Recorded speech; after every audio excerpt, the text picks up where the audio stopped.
วัสดีค่ะทุกคนวันนี้ Yellowstone เอพิโซด 2เราอยู่กันที่ Iceland Park Idaho แล้วค่ะก็คือเราเดินทางมาจาก Salt Lake City มาจนถึงที่ Iceland Park และซึ่ง Iceland Park เนี่ยอยู่ห่างจากตัว West Entrance ของ Yellowstone ประมาณแค่45นาทีขับรถเท่านั้นค่ะในคืนแรกนะคะเราก็พักกันในลักษณะของ glamping ก็คือ glamping เนี่ยจะมีความคล้ายกับ camping แต่ว่าจะมีความสะดวกสบายมากยิ่งขึ้นเช่นห้องน้ำหรือว่าเตียงนอนนะคะแล้วสิ่งแรกที่เราไปเจอกันในแคมปิ้งก็คือเหมือนแบบมีกองทัพวัวเข้ามาบุกเต็นท์อยู่เต็นท์นึงอะไรอย่างเงี้ยแล้วคนก็ลุมถ่ายรูปกันแล้วมันก็ร้องมออยู่รอบๆเต็นท์อะไรอย่างเงี้ยซึ่งเจ้าของก็บอกว่าไม่เป็นไรนะทุกคนเพราะว่าวัวเชื่องมากๆแล้วเดี๋ยวเขาจะค่อยๆไล่วัวไปอะไรอย่างเงี้ยค่ะแล้วเราก็ไปเดินรอบๆเต็นท์เพื่อที่จะถ่ายรูปตอนพระอาทิตย์ตกซึ่งมีความสวยงามมากๆเลยค่ะ Yeah, we headed out to Nashville, drove straight into the morning, made it there by sunrise. ในเช้าวันรุ่งขึ้นนะคะก็ดีใจมากๆไม่ใช่ดีใจว่าจะได้ไปเที่ยวนะคะดีใจว่ารอดชีวิตตอนกลางคืนมาได้นะคะก็เพราะว่าตอนกลางคืนหนาวมากๆค่ะขนาดว่ามีฮีเตอร์ตัวเล็กๆนะคะหรือว่าโพรเพนฮีเตอร์ภายในเต็นท์นะคะ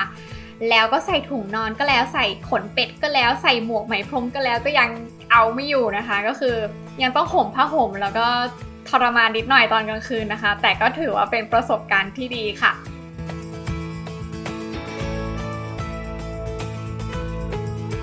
Day 1 Yellowstone นะคะสิ่งแรกที่เราทำก็คือต้องหากาแฟแล้วก็ของกินเป็น breakfast เล็กๆน้อยๆนะคะก็เลยเลือกที่จะเดินทางไปในเมือง West Yellowstone ก่อนเลยค่ะ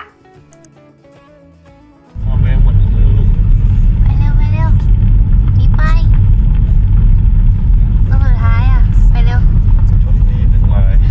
หลายหมื่นนะเฮ้ยมันมีอีกตัวนึงอยู่อีกข้างนึงระวังนะ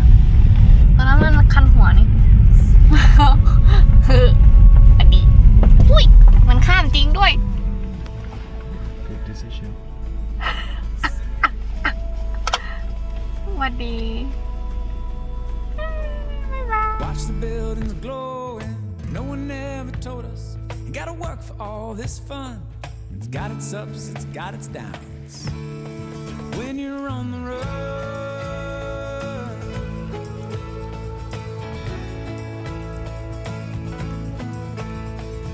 traffic lights and parking lots are the only places that we stop. Haven't had a full night's sleep, a little over a week. We'd love to see the country.Take time to stay a while. ตอนนี้เรามาถึงกันที่ West Yellowstone แล้วนะคะซึ่งเราจะสังเกตเห็นว่า West Yellowstone มีความเมืองแล้วก็ความเจริญมากกว่าตัว Iceland Park ก็จะสังเกตเห็นว่ามีร้านอาหารมีร้านขายของอะไรที่มากมายเลยนะคะส่วนร้านกาแฟที่เราเลือกไปในวันนี้เนี่ยก็คือ Mountains Mama นะคะซึ่งเป็นร้านที่มีความน่ารักมากๆแล้วก็มีขายอาหารเช้าที่หลากหลายและสิ่งที่เราเลือกกินในวันนี้ก็คือตัว Elk Burrito ค่ะซึ่งก็รสชาติคล้ายๆหมูนะคะถ้าเกิดว่าลองชิมเข้าไปแล้วไม่ได้บอกว่าเป็นเอลก็คงไม่รู้ว่าเป็นตัวเอลเลยค่ะ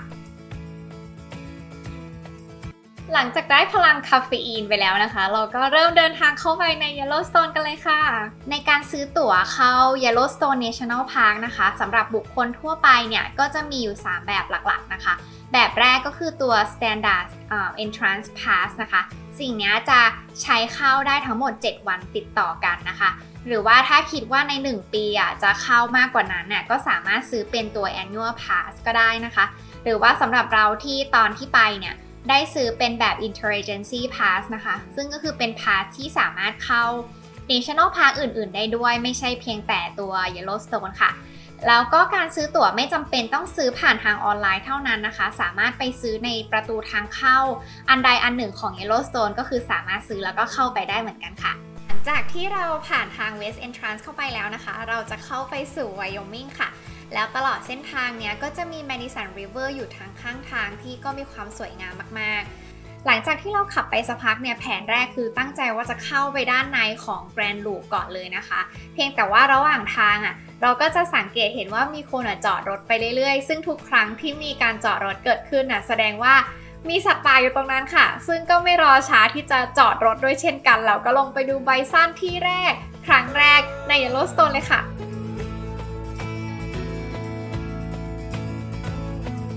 We're on the road.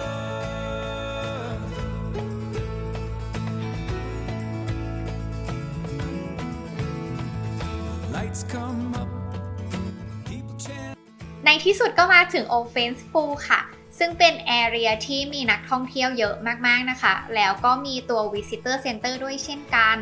นักท่องเที่ยวส่วนใหญ่จะเข้ามาพักที่ Old Faith's Pool Inn นะคะ หรือว่าจะเดินรอบๆเพื่อที่จะดูตัวไกเซอร์ค่ะ ในการไปดูไกเซอร์นะคะ เราจะต้องรู้เวลาก่อนว่าไกเซอร์จะระเบิดตัวเมื่อไหร่นะคะ ซึ่งเราสามารถไปเช็คที่ Visitor Center ก็ได้ หรือว่าจะเช็คผ่านทางเว็บไซต์ หรือว่าตัวแอปพลิเคชันของ National Park เลยก็ได้เช่นกันนะคะ จะได้ไม่ต้องรอนาน ระหว่างที่เรากำลังเดินไปดูไกเซอร์ค่ะ เราก็เจอกับตัวไบซันซึ่งเป็นไบซันที่กำลังเดินอยู่ใน parking lot ในขณะนั้นก็จะมี Ranger นะคะวิ่งอยู่รอบๆเพื่อรักษาความปลอดภัยของคนที่อยู่ใกล้ๆแถวนั้นค่ะ Chant our names. Sudden rush comes to us when we take the stage. Stomp our feet, clap our hands.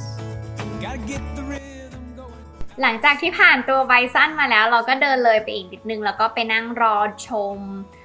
Old Faith's Pool Geyser นะคะ ซึ่งตอนนั้นก็โชคดีมากๆที่เห็นไกเซอร์อีก 2 อันระเบิดก่อน Old Faith's Pool พอดีเลยค่ะ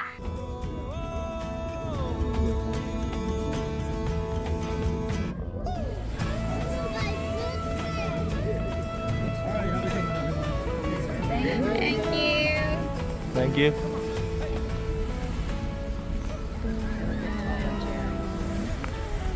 หลังจากที่เราดูไกเซอร์อย่างเต็มอิ่มแล้วนะคะ เราก็เดินทางกันไปต่อที่ Grand Prismatic Spring เลยค่ะ ซึ่งในการดู Grand Prismatic มันจะมีอยู่2โลเคชันที่เราสามารถไปดูได้ อันแรกเนี่ยก็คือเป็นการเดินขึ้นเขาไปแล้วเป็นการดูด้านบน ส่วนด้านล่างนะคะก็จะเป็นการดูแบบใกล้ชิดนิดนึง ในจังหวะที่เราเดินขึ้นไปดูด้านบนนะคะ ก็ตอนแรกเลยเห็นว่ามันมีสีจางมากอย่างที่เห็นในรูปเลย ซึ่งเราก็นึกว่ามันคงเป็นแบบเหมือนเดี๋ยวนี้โลกมันเปลี่ยนไปแล้วธรรมชาติก็เลยเปลี่ยนไปด้วยเช่นกันอะไรเงี้ยไม่เห็นเหมือนในรูปนะคะ ซึ่งโชคดีมากๆก็คือเหมือนมีไกด์คนหนึ่งเขากำลังอธิบายอยู่ว่า ถ้าเกิดว่าเรารอแดดนิดนึงเนี่ยสีมันจะมีความสดใสมากขึ้น เราก็เลยยืนรอแดดสักพักนึงนะคะ ซึ่งสีมันเปลี่ยนไปจริง ๆ And that's the way it goes when you're on the road.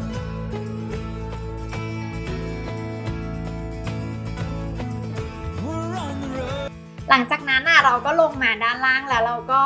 ขับรถต่อไปนิดนึงแล้วก็ไปดู Grand Prismatic ในอีกมุมมองหนึ่งนะคะ ซึ่งตรงนั้นก็มีความสวยงามอีกแบบหนึ่งเราจะมองเห็นตัวไอน้ำที่ลอยขึ้นมาเนี้ยมีสีฟ้าเลยนะคะ Headed out to Nashville, drove straight into the morning. Made it there by sunrise. Watched the buildings glowing. No one ever told us you gotta work for all this fun. It's got its ups, it's got its downs. When you're หลังจากนั้นนะคะเราก็เดินทางกลับทางเส้นทางเดิมเลยค่ะ แล้วเราก็ไปพักที่พักเดิมด้วยสำหรับคืนนี้นะคะ ไม่รู้ว่าวันนี้จะมีความหนาวเหน็บหรือว่าทรมานขนาดไหนนะคะ อุ๊ย อันนี้ก็คิดว่าจะต้องผ่านมันไปได้อย่างแน่นอนเลยค่ะ งั้นไว้เจอกันที่เอพิโซดหน้านะคะ บ๊ายบาย